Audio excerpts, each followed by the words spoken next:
Carried. Thank you.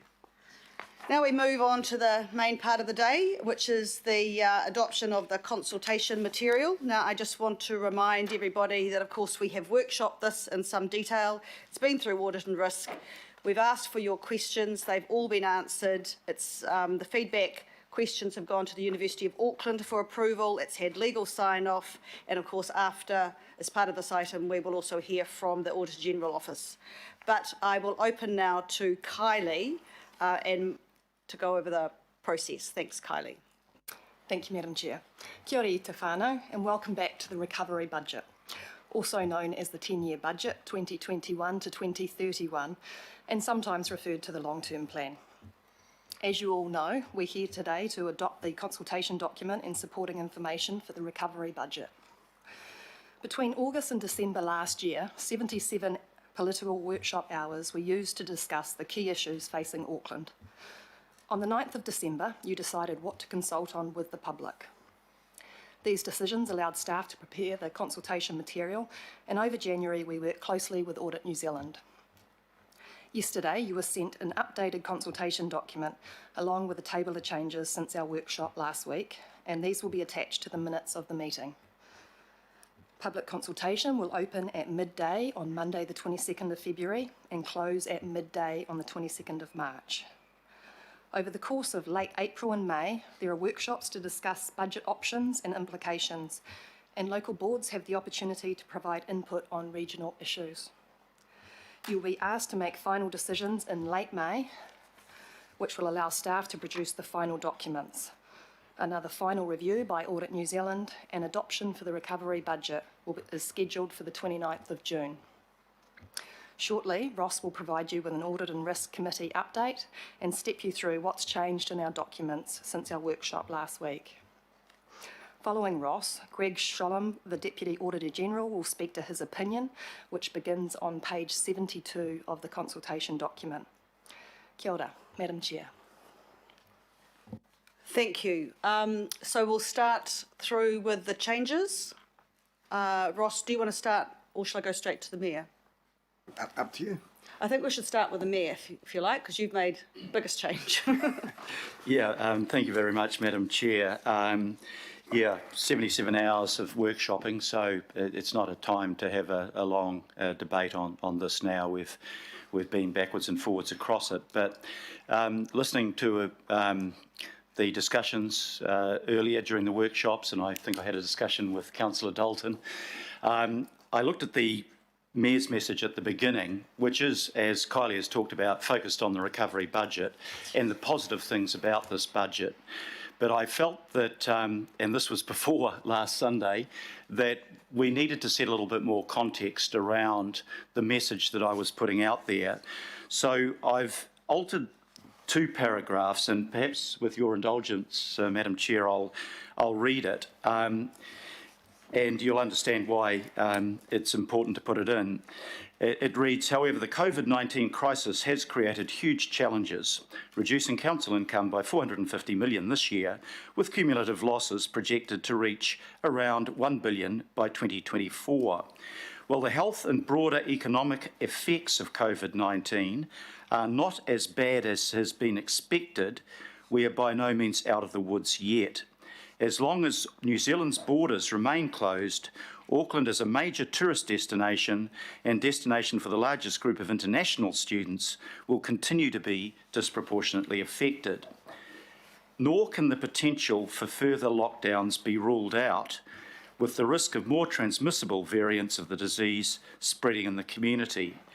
The effects of COVID-19 on the global economy are still unfolding and will create further uncertainty and downside risk for Auckland and New Zealand. We can celebrate our good fortune for now, but we must not be complacent about the hard road ahead or the potential for further economic shocks. And I stress again, Madam Chair, that I wrote that before the latest lockdown, and let me acknowledge that we are now in level 2 and we're all celebrating that, but we're celebrating it cautiously. And I think we need that reminder because in the event that the half-yearly budget shows better trends than what we might originally have anticipated, it would be wrong to think, hey, this is all done and dusted, now we can splash out. I think that with the country's largest industry, international tourism, taken out of the mixture, we have got ongoing economic challenges, notwithstanding the fact we're doing better. And the risk that with the rampant nature of COVID around the world, that we will have these continued incursions, and maybe we won't be as fortunate as we've been on this occasion or the last occasion. We still need to be prudent in how we manage our finances. So I think that message needs to be in there with that mix of actually this 10-year budget, on top of our emergency budget, we've been able to do a whole lot of things that actually we should be celebrating, particularly in terms of the increase in infrastructure investment and what that will mean for our city long term and what that will mean for our recovery short term. So I've just changed the nuance of that message. So I thank those of you that gave me some feedback on that and those that have participated in the discussions to date. Thank you, Your Worship. Any questions to the Mayor in the room? On Skype? Right, thank you. Ross, back to you. Okay, thank you. So in the report on the agenda, it refers to the Audit and Risk Committee process. We reported to Audit and Risk Committee on the 9th of February to report to them about the process and controls and any outstanding audit issues related to the adoption of this consultation document and support information. The Audit and Risk Committee went through those processes. They're happy with all the processes. They reviewed the documents and were satisfied that everything was kind of met expectations from an audit and process point of view. One bit of feedback was they kind of thought some of the messages around uncertainty should be stronger. What the Mayor has done, puts that right up front and centre in the Mayor's message, so that more than adequately covers any concerns in that regard. There was one audit issue outstanding at the time of that meeting, and it was discussed and kind of noted, and then they delegated the Chair of the Audit and Risk Committee to give final clearance on that matter. That related to some stormwater asset disclosures and the infrastructure strategy. So since then, we've been working closely with Audit New Zealand. We've updated the disclosures, and the Audit New Zealand have confirmed that they're fully satisfied with those changes and updates. It's just making some information a bit more detailed information and a bit more clarity around some of the asset information. So Sue Sheldon as chair has kind of reviewed all that material, and she's now agreed to give advice to the governing body that all of the internal control processes have been adequately carried out and that there are no outstanding audit issues. So the governing body is all set to go ahead, all clear to go ahead and give that final adoption. In terms of the changes, so there's a schedule of changes issued yesterday. I won't go through all of them, but just kind of call out some of the key ones. Obviously, updated Mayor's message. We've included the draft audit opinion, and that audit opinion will be finalised. You'll hear from Greg Sholem shortly about what it says. Other changes were there was a lot of discussion at the workshop around the feedback form. Certain things that the committee members thought should be highlighted, should be made clearer, so we've added some extra text, made some things bold so people can provide additional pages of information, that all questions are voluntary and that people are encouraged to give feedback on any other matters that they choose to. So we've made those things a bit clearer, tweaked the climate change question just to make it very clear that we understand what the community is saying when they tick certain boxes. There was a suggestion we should have recovery budget a bit more prominent, so we've made some changes there. So in sort of key places, we've used the words our recovery budget, particularly in those places where we're asking the public to give us feedback. We're telling them how to provide feedback. So we're kind of making that our recovery budget more prominent, and we're working with our comms and engagement teams to make sure that on the digital versions and through the campaign, we make greater use of that our recovery budget, rather than just talking about 10-year budget. So I think that was all dealt with.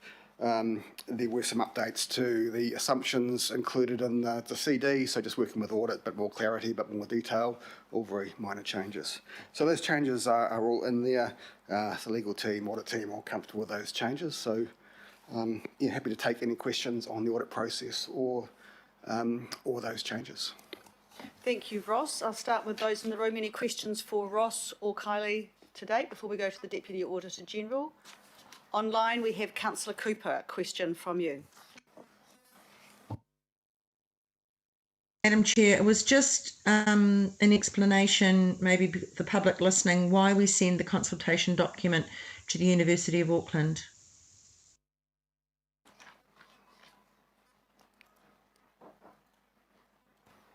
Through the chair.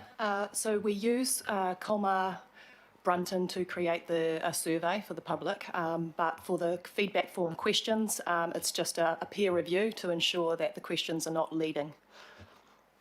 Thank you very much. Thank you, Councillor. Any other further questions? Councillor Sayers. Oh, thank you, Madam Chair. As you introduced the item, this is the first public meeting that we've had of the Finance and Performance Committee this term, and we've had a number of workshops. So I think it's probably important just to put on public record some of the key headlines. The Mayor's done a good job in his introduction, and thank you for that, Your Worship. I've got two questions which I have sent to our Chief Financial Officer. Is it appropriate to ask those now, Madam Chair? Yes, Councillor. Yeah, thank you very much. So I'm just wanting confirmation in the public arena of for the Auckland Council group, how does this proposed LTP compare to the last LTP from the Auckland Council group's perspective? So specifically, what I'm seeking is what is the average increase in CapEx spending in the proposed budget for the next 10 years and the average proposed increase in OPEX in the proposed LTP compared to the current LTP? That's the first question.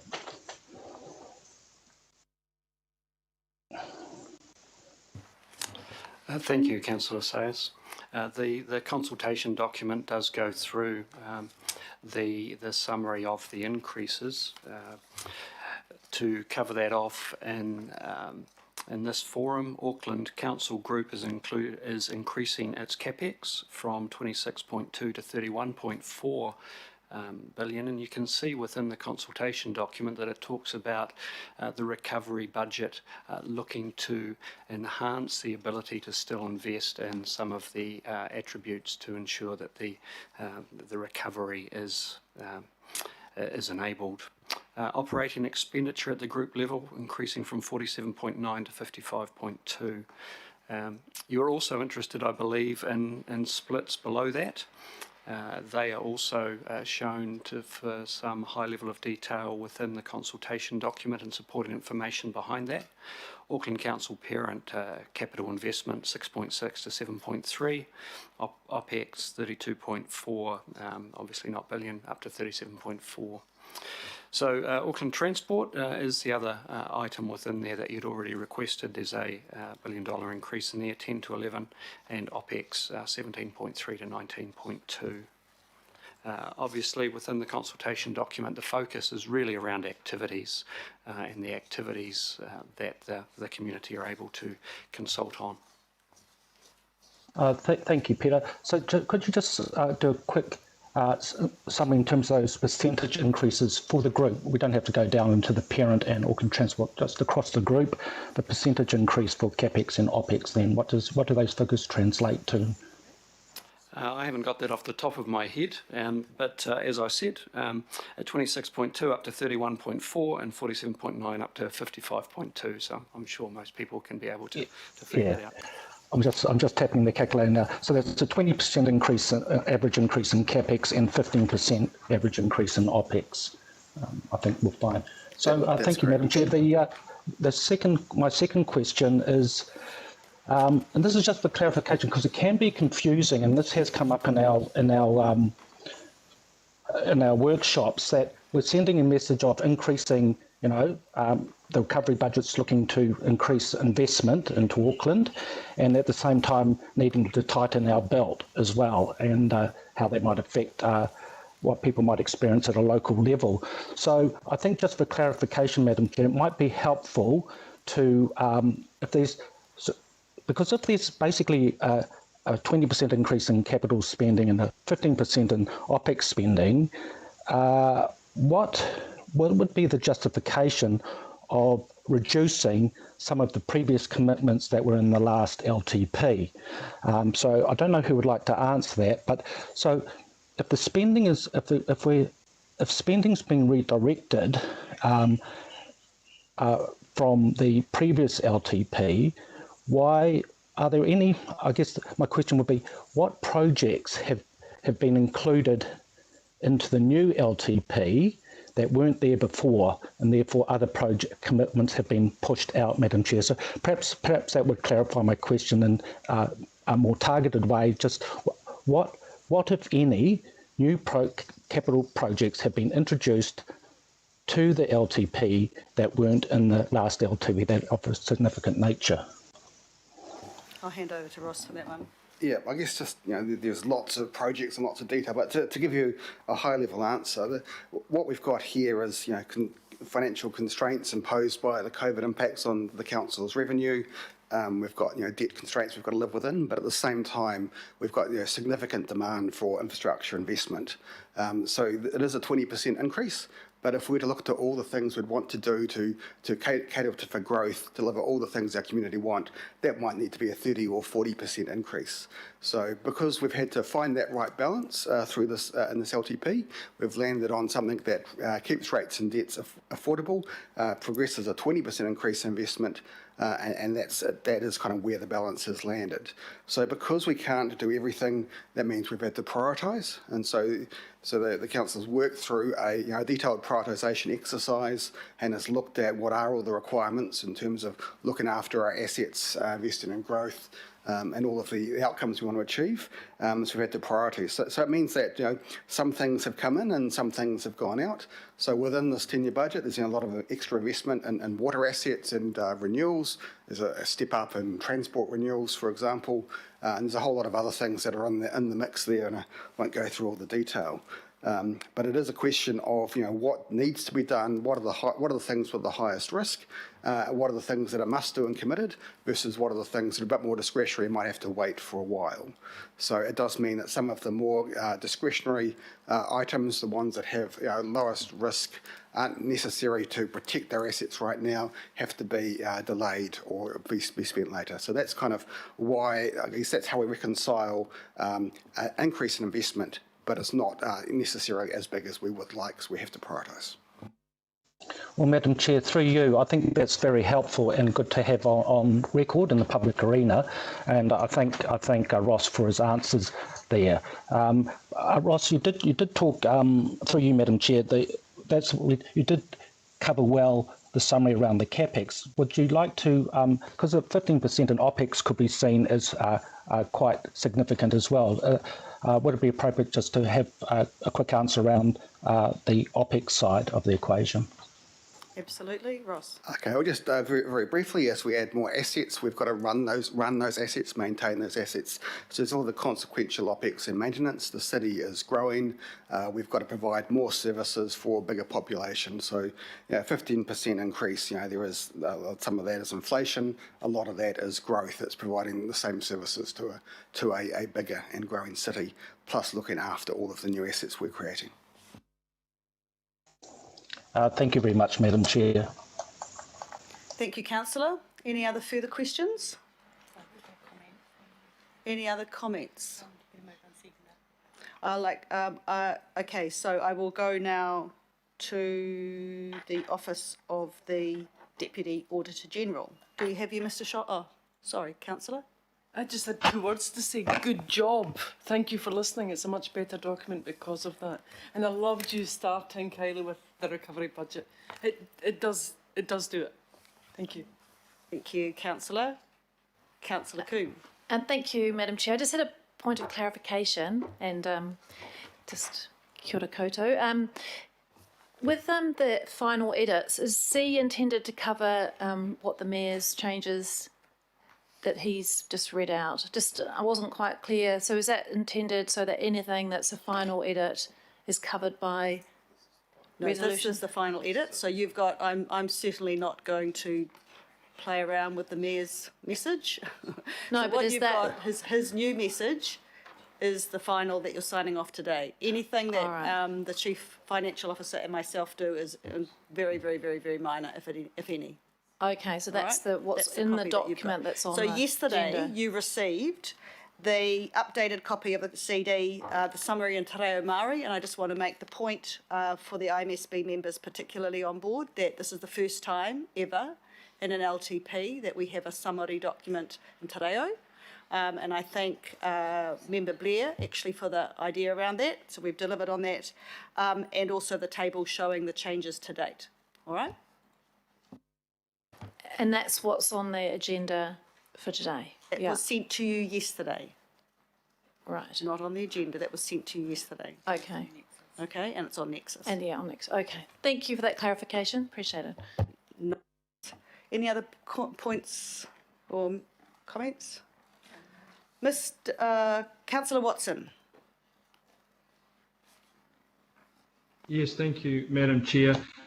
Yes, I just want to put just a couple of points on the record before we vote to put this consultation material out to the public, and it really goes to the comment made by Ross Tucker that we have made some changes in order to make sure that we're understanding what the community are saying when they tick certain boxes. And by that, I'm referring to the feedback page 78 on the consultation document itself. One of the matters I just want to put on record is perhaps one that there has been a change made and perhaps can be addressed with clear communication at the time, but it goes to the Parimorimo targeted rate, where we have added in a question whether you live in the affected area. In actual fact, there are two affected areas. There's an option A and there's an option B. So although that's an improvement, there is still a degree of ambiguity there, and that will impact or has the potential to impact on that consultation. But as I said, hopefully some clear communication can help that process for the people in Parimorimo. Otherwise, you might conceivably get a skewed result. My more substantive concern in terms of the feedback and the consultation we're going out to applies, however, to the proposal to extend the urban rating area, and in particular the commentary on the consultation document that this has been done so that those affected properties, and just remember that there's over 7,500 affected properties, most of which, if not all, will be in line for a potential rate increase, cumulative rate increase of 16% or over. And the wording there is that they pay the same urban rates as nearby properties that have access to similar levels of service. Well, my concern there is that on reading the simple question that is in the consultation document for other properties, that is, if not leading, if you are not aware of the particular circumstances in the areas affected, which I have absolutely no doubt will be strongly contesting that assertion, the natural inclination will be just to tick that box, because why wouldn't you when you read that statement? So I am just highlighting, Madam Chair, the absence on that document of the ability to identify the affected properties in that instance, which is a significant number, 7,500, the people who will be paying the 16% if approved, but the people who know only too well the huge variance between the reality on the ground in terms of the access to council services and the statement that, that they do enjoy similar ones. So rather than coming up with this comment after the fact, I'm putting it on the record now so that when that consultation material comes in, it will, A, in the first instance, not necessarily identify that people are affected properties, and B, there could be a rather perverse result in my view, whereby the balance of responses from Auckland as a whole might outweigh the people who are actually affected and who are the ones best informed to comment on that. So that's on the record now, Madam Chair. I don't plan to further it anymore, but I have made that known to my colleagues. So thank you for that opportunity. Thank you, Councillor. Councillor Sayers. Thank you, Madam Chair. Look, I'd like to just chip in and I guess back up Councillor Watson's comments there, because I have the identical concerns around this urban rating area consultation item. As the councillor mentioned, that it could be an average of 16% increases, some households 22%. So I'm expecting quite a backlash back to us in terms of the feedback, but we do have the ability to digest the data and decide on that at a future date, Madam Chair, after the feedback, obviously. So it's the data. I think that's the point that Councillor Watson's making. It could be skewed in the results and the tables that we get in front of us because of the way we're collecting the data. So I think I think it's correct of Councillor Watson to just alert all of us to that at the moment. I'd like to endorse that concern and we'll come back to it, Madam Chair, at the time that we need to digest the data, but I'm just worried about that skewing of the result. Thank you. Thank you. And just remember, we know where people live when they fill in the document. So that's, I think, important. And I'm sorry we didn't cover more of this in the workshop at the time. But anyway, Your Worship, you wanted to make a comment. Thanks, Madam Chair. And I was really just picking up on Councillor Sayers' helpful comments in his first contribution. I think what's good about this consultation document is that it sets out very, very clearly what the difference would be between the standard 3.5% rate increase and the 5% rate increase. And it spells out exactly what the projects are that we can do. I mean, transport, it means another $550 million in the period. Water, freshwater and wastewater, another 145 million. Stormwater, another 54 million. And parks and community, another 65 million. And one of the big issues that we'll face in this is whether people opt for 5%, a one-off 5%, and it's important to emphasise that, or the 3.5%. And I think if you just look at a city like Wellington at the moment, where they are contemplating a minimum 14% increase, maybe up to 17%, and we see just nightly on television the failure of major infrastructure, wastewater, stormwater, freshwater, and the extra investment that 5% gives us helps us ward off the failure of assets that need renewing, as well as desperately needed additional assets. And all of the projects are set out there. Our rate increase, I think we worked out, added, working from memory now, $38 a year on top of the 3.5%.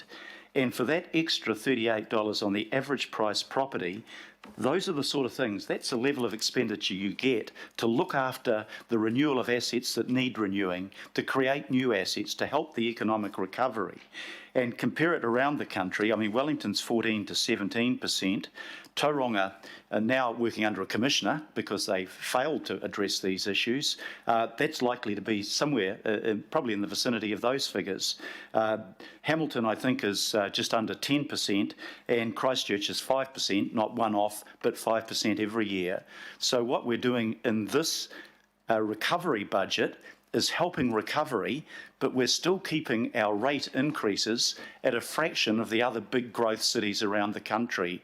So when we decide as councillors how we're going to vote, and when the public decides what they think they want, we just need to take those things into account. We know that without the 5%, we would have some pretty dramatic cuts, and we'd be losing hundreds of millions of dollars, for example, in government matching subsidies. We'd be putting at risk projects that would have to close down and then start up. And I think it's really important when we put this consultation document out there that our public understands what they're voting for and what those different options mean. So thank you, Councillor Sayers, for your comments. And I think what we're seeing is, despite pretty dramatically bad times, we are moving forward as a city to the extent that we can, while being prudent in our management of our finances and while being reasonable to our ratepayers. Thank you, Your Worship. Do we have the Deputy Auditor General online, Mr. Sholem? Are you there? Yes, we're here. Yep. Good morning. Good morning. May I open to thank you you, for your Madam. comment? Thank you. Thank you, Madam Chair. Kia ora tātou. So with me here, I have Andrea Reeves. So Andrea is our Assistant Auditor General Local Government, and I'm hopeful that in the room there you have Athol Graham. We do. Who's the operational? Oh, good. He's the operational director who's been doing the audit of the consultation document. I thought I would just start out with just a few high-level comments about the audit report that I intend to release today. I'll then ask Athol just to talk a little bit about the audit process of the CD, and then we'd be happy between the three of us to take any of the questions from the committee. So in terms of the audit report that I'm in a position to sign today, there's two main parts I want to draw your attention to. One is the audit opinion itself, which is on the front page. And there are really two key questions we have to ask ourselves here. And the answers to both of these questions are yes. So the first one is the consultation document fit for purpose in order to consult the community about the Council's plans for the next 10 years? We think the answer is yes. It is fit for purpose. And the second question we ask ourselves is, are the assumptions and the underlying information that support that consultation document reasonable? And we think, again, the answer to that is yes. The assumptions that the Council is making about the future and the quality of the underlying information, we think both of those are reasonable, a reasonable basis on which to build your consultation document. So in terms of the opinion side of it, happy on both of those. So unqualified opinion in effect on those. But I do want to highlight some areas of uncertainty. The future is uncertain in normal times. Clearly, what we're dealing with now is a heightened level of uncertainty, so it's harder to plan.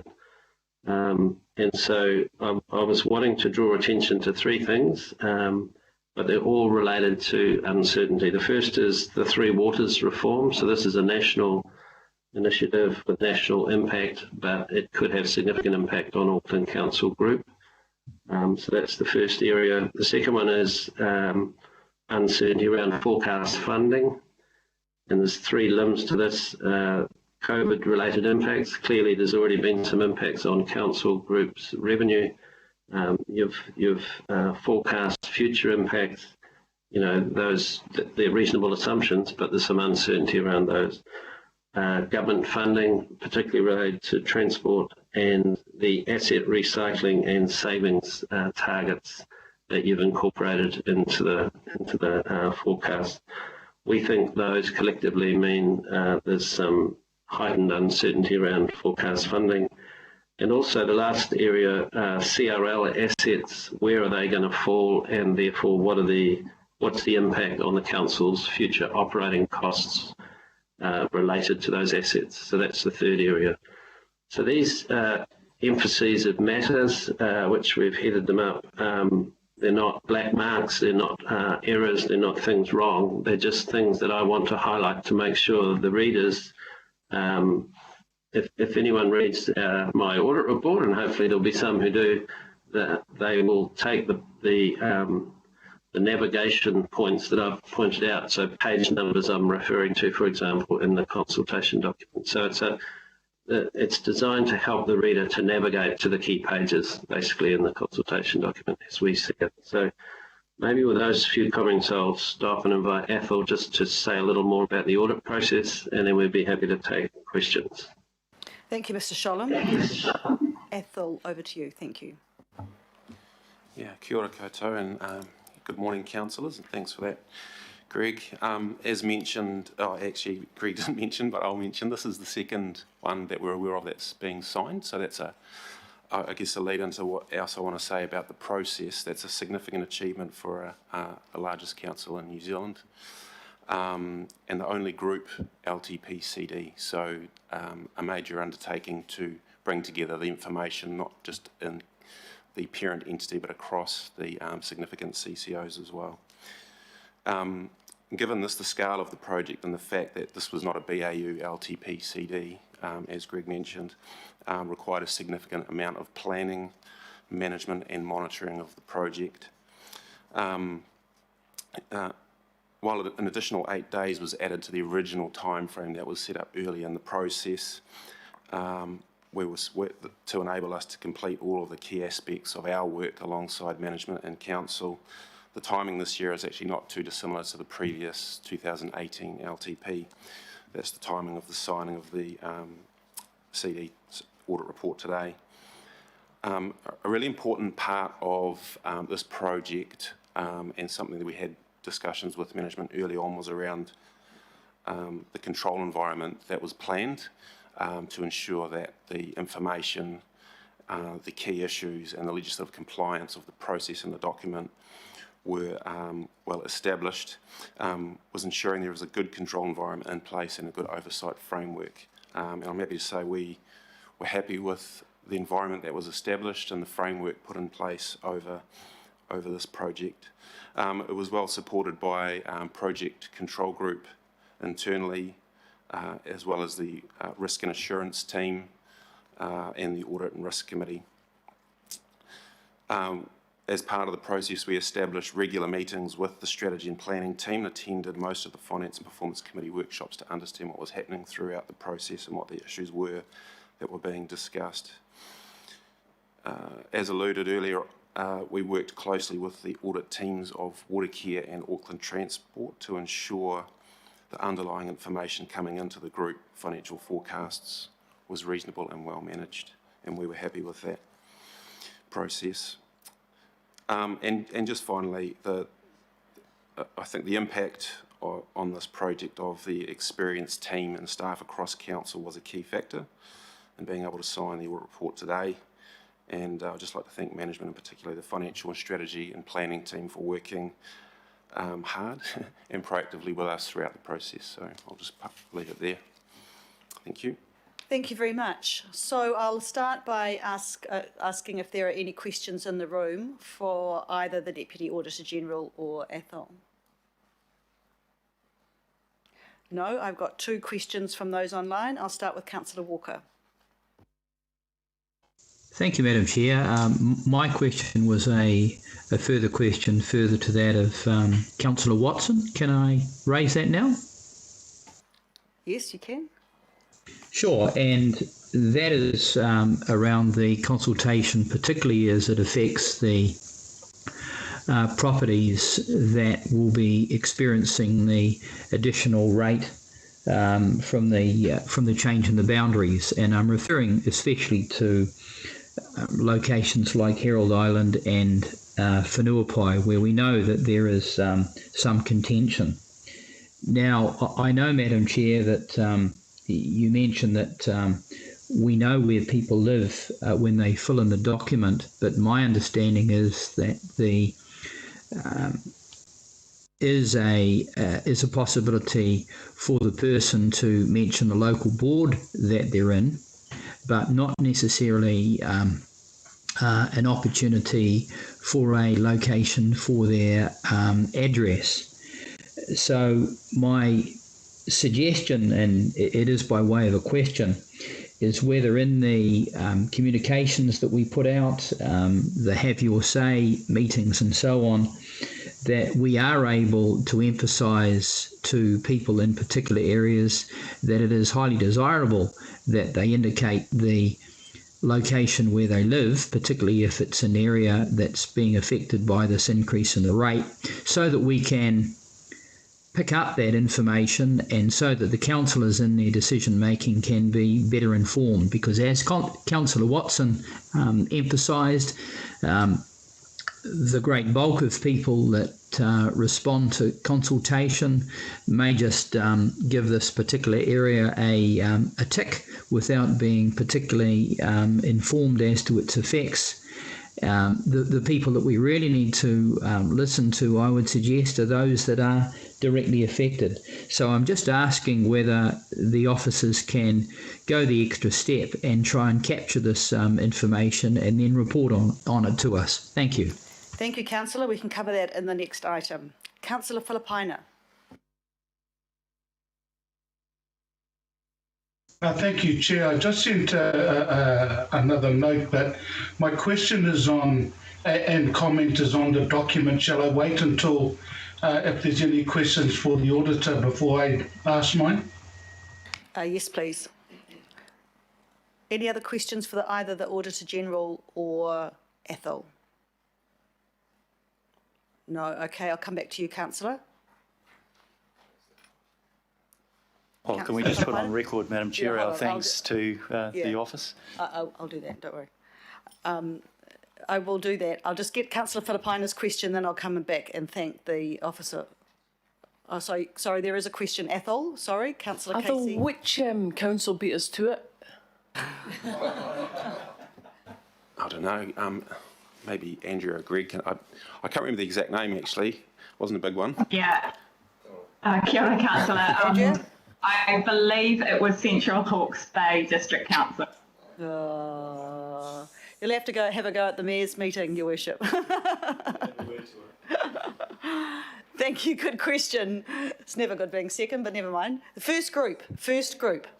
Okay, Councillor Filipaina. Thank you, Chair. Just wanted to ask some questions first, and that's on the Mayor's introduction to the document. So in the document, the $450 million reference in there, I'm assuming that's for the current year, which is 20 to 21. Can I just confirm that is the case? That's correct, yes. Councillor. And can I then assume, as a result of the sentence following that, we're looking at by 2024 approximately $550 million shortfall in the years up to 2024? Yeah, that's also correct. Of course, it's spread out over 3 years, so the losses reduce, but clearly with things like the loss of dividend from Auckland International Airport and the ports of Auckland, they are continuing losses and they are quite large sums. Thank you. And Chair, just my comment in regards to why I've asked these questions is because there's information out there that the 3-year up to 2024 that there's 750 million shortfall in those 3 years. There's 520 million, 550. It's just that it's important that numbers that we end up getting back from our staff in regards to what's happening, knowing that that figure will change depending on what happens in the intervening 3 years. But it's important that the information we have around that shortfall, because that's part of my reasoning, talking to my community in the Manukau ward anyway, around the figure and the shortfall. So thank you. Thank you, Councillor. Look, I just want to have a large vote of thanks to the Deputy Auditor General, to Andrea, to Ethel for their input today. I think it's really important as governors that we have confidence, keeping an open mind, that the documentation that we are sending out to the people of Auckland, both the supplementary and the summary, is both fit for purpose and the assumptions and background material that we have are fair and reasonable. I think it's also very good of the Deputy Auditor General to note the uncertainty, and I think that's also important around the Three Waters reform, around the forecast in our funding, both in relation to COVID, the government, asset recycling and savings, and also the CRL assets, how that's going to happen.